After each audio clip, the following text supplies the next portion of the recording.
In November 2021, legendary director Hayao Miyazaki announced that he was coming out of retirement for one last movie. Again.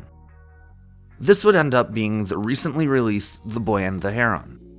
Like most Miyazaki movies, I spent my first screening trying to piece together what was happening. But after rewatching it, I get it.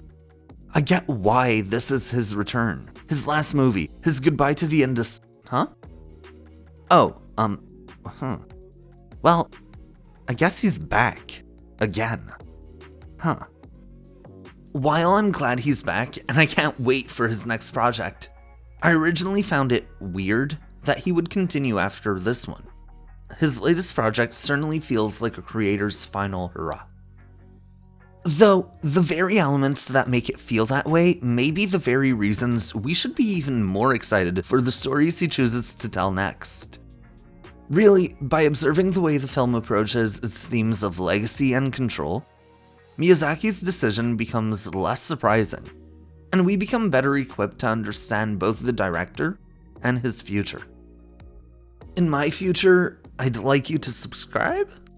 It would be really appreciated. The concept of legacy is front and center in the movie, which should not come to a surprise to fans who are aware of Miyazaki's career. First of all, as I implied earlier, this isn't the first time he talks about retirement and then changes his mind. It's not even the second. This has kind of been a consistent thing for him over the last 2 decades. It feels as though the director doesn't necessarily want to retire as much as he needs a break after working on a massive project. There are a lot of creatives like this. I think it's easier to say that you're stepping away from something you've poured your heart into than it actually is to do. Even if this were not the case, the impact he had on animation, and more specifically Japanese animation, has made it clear that he would have a lasting legacy no matter what. After the critical success of his film adaptation of Nausicaa, based on his own manga of the same name, Miyazaki would start his own production company, dealing exclusively with animated projects. Studio Ghibli. Ghibli? I don't know. I've heard it pronounced both ways, and I don't know which one's right. I just think you don't put an H after the G if you want me to pronounce it Ghibli, right? Like, you... If I'm wrong, let me know in the comments and boost my engagement. And Miyazaki, I think, is a guy that has exquisite technical finesse, but is also a man that has decided to confide in us his most intimate biography through his work.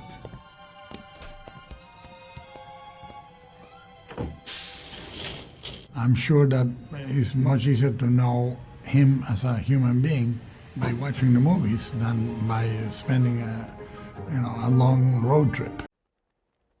From the start, Ghibli was putting out hits. In fact, if you aren't too familiar with Ghibli, you've probably seen this guy, Totoro, from My Neighbor Totoro. He now serves as the studio's mascot and has been very successful for their merchandising sales. My Neighbor Totoro was their second movie. If that movie did anything, it is solidifying the reputation of the studio. Eventually, Studio Ghibli would even win the Academy Award for Best Animated Feature, with Spirited Away being the only 2D animated movie to do so as of the date this video goes up. The movie was also the highest grossing Japanese film for nearly 20 years. Really, Ghibli has been the face for anime and film for at least a few decades, especially internationally, and has kind of served to set the bar for what anime and film could achieve. I didn't know much about anime as a kid, nor did I care for it, but I did see so many trailers for Ponyo, featuring Frankie Jonas, that I could not be aware of Ghibli. Which is kind of my point, right? Miyazaki's career has been set to have a legacy around it for a very long time, especially because he's been a screenwriter or co-screenwriter for more than half of the Studio Ghibli feature films, and the director for nearly as many. I think this becomes even more true when we consider his attempts to retire. For instance, he wasn't going to direct Howl's Moving Castle originally. He was retired. But when the director backed out, and the project seemed to be entering development limbo, Miyazaki came in to see the movie through, showing that, even in retirement, he had a level of care and control over what happened to the studio and its projects. This shouldn't be too surprising, given the amount of control he apparently practiced over his animators when working on any given project. Miyazaki is known for being extremely demanding, even choosing to stand against the work stoppage that took place after the 2011 Fukushima earthquake. Which, not the most cash money thing he did, let's just say. With the level of control he practices over the company, many wonder if there is a Studio Ghibli without him, or if there should be. A few of the films that did not include him struggled critically. While I do think this is rather dismissive of the extremely talented people that go behind any animated project, I do see the point. The studio is all but synonymous with his name. He clearly feels the level of responsibility to run it like a tight ship. So, what happens when you remove his name? Well, what if you don't? What if you bring another Miyazaki? They found someone who knows how much the company means to him, who has seen the work he's put in it, and who carries the same last name, his son. I wouldn't mention this here were it not for the fact that legacy and bloodline play such an important role in the film, because this doesn't feel great to talk about. But, unfortunately for Ghibli, Goro Miyazaki's projects have not seen the same level of commercial or critical success as those of his father. Actually, his project with the best critical reception, From Up on Poppy Hill, was written by his father.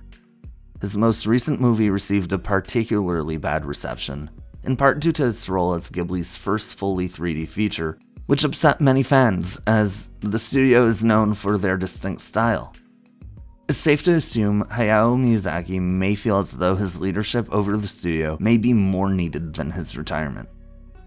Clearly, control and legacy exists as a tension around the director. So, is that the truth or a lie? A lie.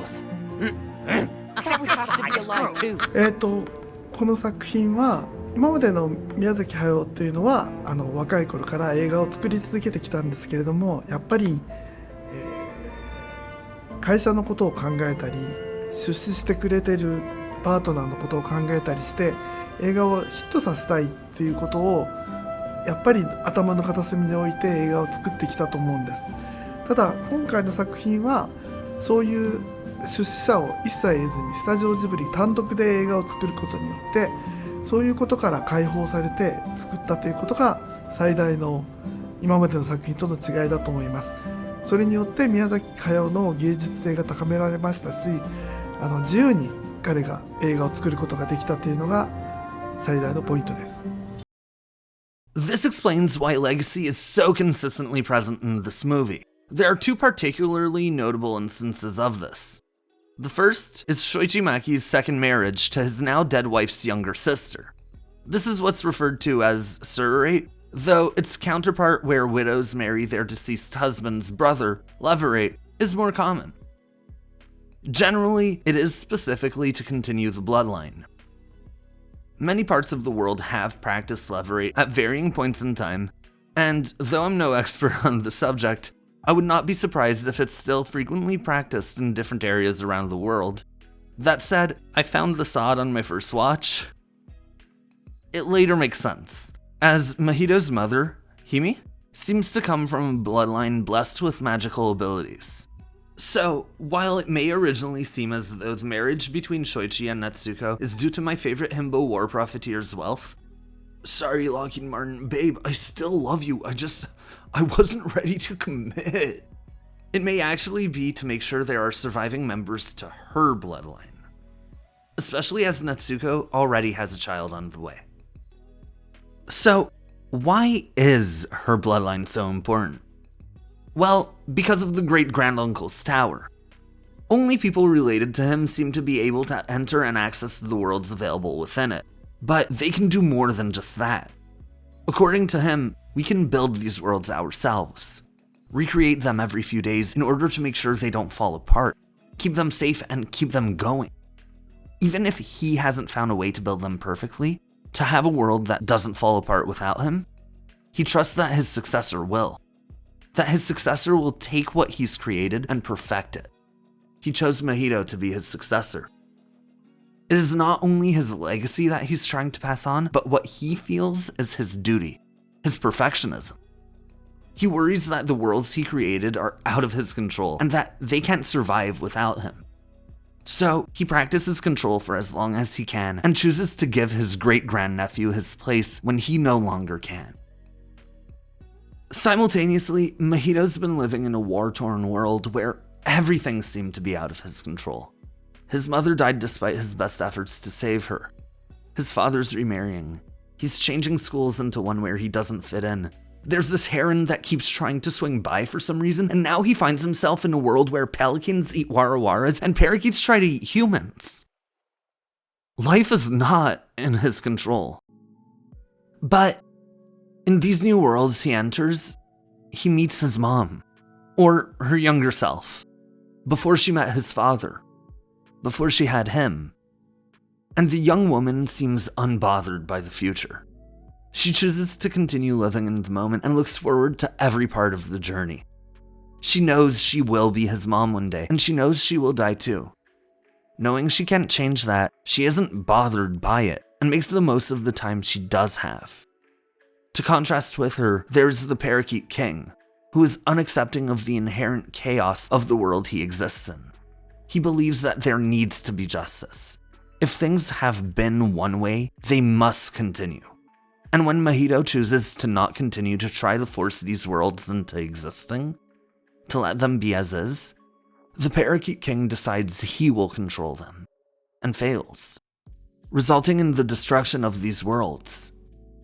This isn't the first time we see the negative side effects of trying to practice too much control either.